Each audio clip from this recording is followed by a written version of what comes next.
Gather అయినాము అందరికీ తెలిసిందే. ముందుగా అందరికీ 78వ స్వాతంత్ర దినోత్సవ శుభాకాంక్షలు. ప్రతి సంవత్సరం మనం జాతీయ పండుగలు చేసుకుంటూ ఉంటాం. స్వాతంత్ర దినోత్సవం కానీ, గణతంత్ర దినోత్సవం కానీ, గాంధీ జయంతి కానీ, నెహ్రూ చిల్డ్రన్స్ డే అలాంటివి చేసుకుంటూ ఉంటాం. కుల మత భేదాలకు అతీతంగా మనం చేసుకునే ఈ జాతీయ పండుగలు ప్రతి సంవత్సరం చేసుకుంటూ ఉంటాం. ఇందులో కొత్తేముంది వింతేముంది అని అనొద్దు. ప్రతి సంవత్సరం కూడా మన కోసం, మన జాతి కోసం తన ప్రాణాలను మానాలను వదిలేసి మనకు స్వాతంత్రం తీసుకొచ్చినటువంటి స్ఫూర్తిదాయకులను గుర్తు చేసుకొని మనం కూడా స్ఫూర్తిని పొందాలి. మొట్టమొదట మనం మన దేశం గురించి ఆలోచించాలి. జననీ జన్మభూమిచ్చ స్వర్గాదపి గరీయసి అంటారు తెలుసా? అంటే ఏంటంటే మనకు జన్మనిచ్చినటువంటి నేల స్వర్గం కంటే కూడా గొప్పదైంది.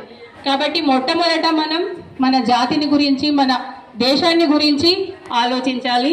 తర్వాతనే మనం మన గురించి ఆలోచించాలి. ఊరికే రాలేదు మనకు స్వాతంత్రం. మనం ఈరోజు ఇంత హాయిగా స్వేచ్ఛా గాలులు పీల్చుకుంటున్నామంటే మనం ఏమైనా కష్టపడ్డామా? ఒక్క చెమట చుక్కను కూడా మనం కార్చలేము.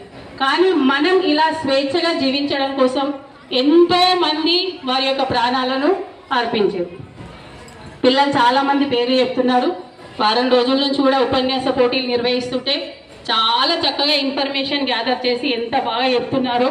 భగత్ సింగ్ గురించి కానీ, ఆజాద్ చంద్రశేఖర్ గురించి కానీ, ఖుదీ రాంబోస్ గురించి కానీ, రాజ్గురు సుఖదేవుల గురించి కానీ చాలా బాగా ఎక్స్ప్లెయిన్ చేసుకున్నాం మనం. అందులో మన రవికుమార్ సార్ కూడా నిన్న మొన్న ఉపన్యాసంలో చాలా మంది స్వాతంత్ర నాయకుల గురించి చెప్పి పిల్లల్ని, తర్వాత మమ్మల్ని కూడా ఇన్స్పైర్ చేశారు, స్ఫూర్తి నింపారు. ఒక్క చిన్న విషయం చెప్తారు, మీ అందరికి తెలిసిందే. అది మనం ఆజాద్ చంద్రశేఖర్ అని ఎందుకంటాం తెలుసా మీకు అందరికీ? ఎవరికైనా తెలుసా? చేతులు ఎత్తండి ఒక్కరు తెలిసిన వాళ్ళు. చాలా మందికి తెలుసు కానీ మర్చిపోతారు అంతే. ఎందుకంటే మనం ప్రతి సంవత్సరం వాళ్ళ గురించి మాట్లాడుకుంటూనే ఉంటాం కదా. అయితే సహాయ నిరాకరణ ఉద్యమం జరుగుతున్న సందర్భం అది.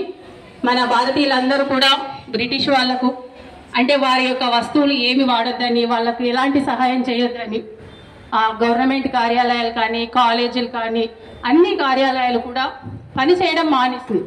విద్యార్థులైతే కళాశాలల ముందు కూర్చొని ధర్నా చేయడం ప్రారంభించింది సహాయ నిరాకరణ ఉద్యమం కోసం. అంటే బ్రిటిష్ వాళ్ళ నుంచి మనకు విముక్తి రావడం కోసం అందులో ఒక భాగం అది. అంతకన్నా ముందు చాలా జరిగినాయి, అవి మన పిల్లలు చాలా బాగా ఎక్స్ప్లెయిన్ చేశారు. అయితే సహాయ నిరాకరణ ఉద్యమం జరుగుతున్నప్పుడు మన చంద్రశేఖర్కి 15 సంవత్సరాలు. ఆజాద్ చంద్రశేఖర్ 15 సంవత్సరాలు. అతను కూడా తను చదువుతున్నటువంటి కాలేజీ ముందు కూర్చొని ధర్నా చేస్తుండట. అయితే ధర్నా చేస్తుంటే బ్రిటిష్ వాళ్ళు అతన్ని పిలిచి కోర్టుకు తీసుకెళ్ళారు. నువ్వు చేస్తున్న తప్పు కదా అని చెప్పి. బ్రిటిష్ వారు కారణం లేకుండా అకారణంగా మన భారతీయుల్ని చాలా హింసించారు. అది మన అందరికి తెలిసిందే, మనం చదువుకున్నాం. అయితే అతన్ని కోర్టులోకి పిలిస్తే నీ పేరేంటి అని అడిగాడట. ఫస్ట్ నీ వయసు ఎంత అంటే 15 సంవత్సరాలు. నువ్వేం చదువుతున్నావు అంటే అదంతా చెప్పిండు. తర్వాత నీ పేరేంటంటే నా పేరు ఆజాద్ అంటాడంట. ఆజాద్ అంటే ఏంటంటే స్వేచ్ఛ అంటాడు. మీ నాన్న పేరు ఏం పేరు అంటే స్వాధీన్ అంటాడట. స్వాధీన్ అంటే స్వతంత్రమైన అర్థం.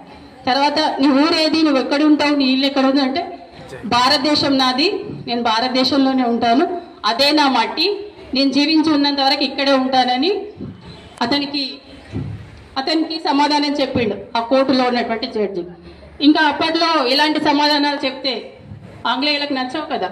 అతన్ని తీసుకెళ్లి 15 రోజులు జైలు శిక్ష వేసి, తర్వాత 16 కొరడా దెబ్బలు కొట్టేటప్పుడు, చాలా హింసించేటప్పుడు అతను ఏ విధంగా కూడా బాధపడకుండా వందే మాతరం వందే మాతరం అంటూ అవి భరిస్తూనే వచ్చాడట.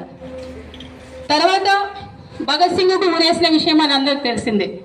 భగత్ సింగ్ చేసినటువంటి, అంటే వాళ్ళ పైన ఆంగ్లేయుల పైన అటాక్ చేసినప్పుడు అతనికి ఉరిశిక్ష వేసారు. అయితే ఆ ఉరిశిక్ష నుంచి భగత్ సింగ్ తప్పించడానికి అందరు కలిసి యూత్, అప్పర్లో ఉన్నటువంటి యూత్, ఆజాద్ చంద్రశేఖర్తో పాటు వాళ్ళు ఒక పార్కులో సమావేశం అయ్యారట.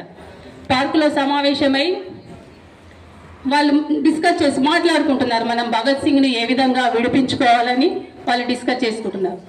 అయితే ఆ విషయం గుర్తించినటువంటి ఆంగ్లేయులు మొత్తం పార్కును చుట్టుముట్టి ఫైరింగ్ స్టార్ట్ చేశారు. చాలా వరకు తప్పించుకున్నారు. అందులో చంద్రశేఖర్ ఆజాద్కి వీళ్ళు కూడా ఎదురు తిరిగారు. వీళ్ళు కూడా చాలా మంది ఆంగ్లేయుల పైన వీళ్ళు కూడా తూటాలను కురిపించారు, ఎదురు తిరిగారు, ప్రతిఘటించారు. అయినప్పటికీ వాళ్ళ దగ్గర ఎక్కువ గన్స్ అలాంటివి ఎక్కువగా ఉండేవి, మన దగ్గర తక్కువగా ఉండేవి. అతను లాస్ట్కు అతని తొడలో బుల్లెట్ దిగిందట. తొడలో బుల్లెట్ దిగితే తన గన్నులో ఒక బుల్లెట్ ఉందట. అతను ఎప్పుడైతే 15 సంవత్సరాలప్పుడు అతను ఒక ప్రతిజ్ఞ తీసుకున్నాడట, నేను చస్తే నేనే చావాలి కానీ ఈ బ్రిటిష్ వాళ్లకు ఎప్పుడు నేను లొంగిపోవద్దు, దొరకద్దు అని ఒక ప్రతిజ్ఞ తీసుకున్నాడంట. అప్పుడు అయితే చివరకు అతని గన్నులో ఒకే ఒక బుల్లెట్ ఉందంట. వీడి చేతిలో, ఈ పరాయోడి చేతిలో నేను ఎందుకు చావాలని తనంతలు తానే కాల్చుకొని చంపుకున్నాడు. అలాంటి ఆజాద్ చంద్రశేఖర్. ఇట్లా ఒకటి కాదు, మనం 200 సంవత్సరాలు అంతకన్నా ముందు చాలా సంవత్సరాలు మన దేశం వేరే వాళ్ళ ద్వారా పీడించబడింది. ఒకటి కాదు, ఇలాంటి 100,000 చరిత్రలు పుస్తకాల్లో రాసి ఉన్నాయి.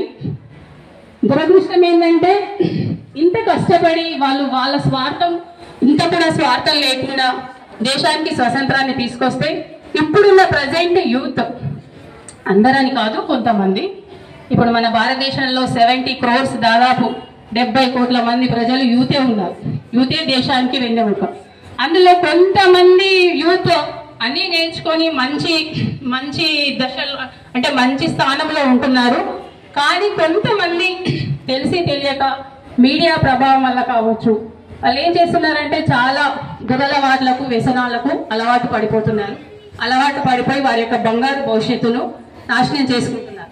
మన పూర్వీకుల్లాగా మనం ఏదో త్యాగం చేయాల్సిన అవసరం లేదు, ఉరికంబం ఎక్కాల్సిన అవసరం లేదు, ఎవరితో కొట్లాడాల్సిన అవసరం లేదు. మనం కరెక్ట్ గా జీవిస్తే మనం భారతదేశానికి సేవ చేసినట్టే. ఇప్పుడు ఇంకా మన భారతదేశం ఎదుర్కొంటున్నటువంటి ముఖ్య సమస్యల్లో అధిక జనాభా. ఇంతకు ముందు చైనా ఫస్ట్ ప్లేస్ లో ఉండేది. గత సంవత్సరం ప్రపంచంలో ఎక్కువ జనాభా కలిగిన దేశం ఏదంటే చైనా. కానీ మనం దాన్ని మాత్రం అధిగమించేసినాం. ఇప్పుడు మనం ఆ విషయంలో ఫస్ట్ ప్లేస్ కి వచ్చినాం. జనాభా పెరుగుదలలో మనం ఫస్ట్ ప్లేస్ కి వచ్చాము. అలా కాకుండా జనాభాను తగ్గించడం, తర్వాత మద్యము, మత్తు, గంజాయి వలలో కూడా యువత ఇరుక్కుపోతుంది. అలాంటి వాటి నుంచి కూడా తగ్గించుకొని ఒక మంచి జీవితాన్ని అవలంబించుకోవాలని కోరుకుంటున్నాను. ఇంకా భారతదేశ స్వాతంత్ర సమరంలో మహిళలు కూడా చాలా పాత్ర పోషించారు. ముఖ్యంగా ఇప్పుడు నడుస్తుంది మహిళా శక్తి. అమ్మాయిలు వినండి, 10th ఇంటర్మీడియట్ కాగానే మీరు చదువు మానేయొద్దు. చాలా అవకాశాలు ఉన్నాయి. మహిళలు దేంట్లో కూడా తక్కువ కారు. ఫిజికల్ గా పురుషులతో కంపేర్ చేస్తే ఫిజికల్ గా కొంచెం వీక్, అంటే వాళ్ళ యొక్క బయాలజికల్ ఇష్యూస్ అవన్నీ కూడా, మన శరీర నిర్మాణం అలా ఉంటుంది. కానీ ఇప్పుడు అంతరిక్షాన్ని కూడా మహిళలు అధిరోహిస్తున్నారు. ఖచ్చితంగా మీరు ముందుండాలి. మహిళలు ఎప్పుడు కూడా తక్కువ కాదు, చులకన కాదు. మీరు కూడా స్టేజ్ మీద రావాలి, మాట్లాడాలి. మీ భవిష్యత్తులో భారతదేశాన్ని శాసించే స్థితికి ఎదగాలని కోరుకుంటున్నాను. మీకు అందరూ కూడా మంచి భవిష్యత్తు ఉంటుంది. పురుషులు ఎప్పుడైనా పురుషాధిక్య దేశమే పక్కన పెట్టండి, ఇప్పుడు అది లేదు, అందరూ కూడా సమానమే ఇప్పుడు. కానీ అన్ని విషయాల్లో కూడా ఖచ్చితంగా మీరు కూడా ముందుండాలి. సోషల్ మీడియా యువతని చాలా చెడు ప్రభావాలకు లోను చేస్తుంది.